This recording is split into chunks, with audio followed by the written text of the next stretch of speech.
Hello again. There are, not for the first time, moves afoot in this country to crack down on home education, or homeschooling as it is more commonly known these days. The primary reason for this has nothing at all to do with education as such, but is more a response to the idea that too many children might be taught to think for themselves. An alarming prospect for any government. This anxiety is very cunningly phrased as a desire to avoid parallel societies forming in Britain. What this means in practice is that it is far more convenient for any government if all children are taught by the state to think alike and hold similar views on all subjects, especially those relating to things such as race, identity, sexuality, class, nationality, and so on. I will remark that it was to foster independent thought and create an individual capable of deciding for herself on things that I chose not to send my own daughter to school. Of course, educationally it was a brilliant success, but it was the independence of mind which really motivated me in the endeavour.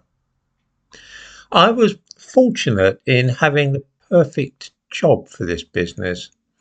When she was born, I was working in Hackney at a place called the Anne Taylor Centre, which is on London Fields. I was part of a team of 3 professionals running a group for parents and small children. The mothers had all been referred to us by health visitors as being in need of support. As well as me, there was a social worker and a community psychiatric nurse, and we also had the services of a psychologist at St Leonard's Hospital in Shoreditch.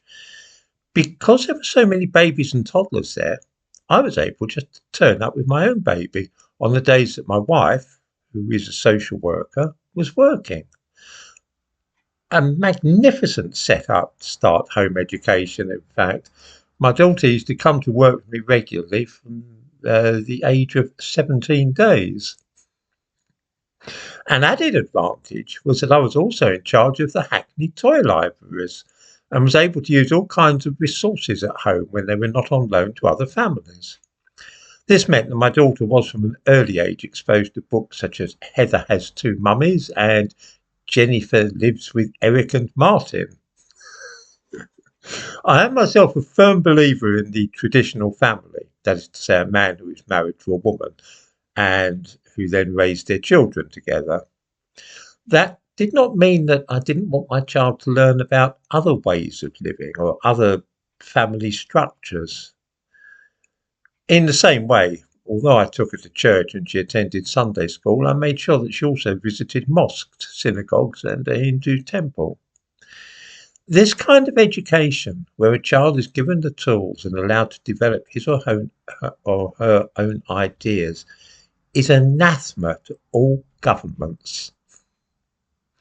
And I mean that when I say all governments, I mean all governments, whether you're talking about that in the Third Reich or a liberal democracy like Britain.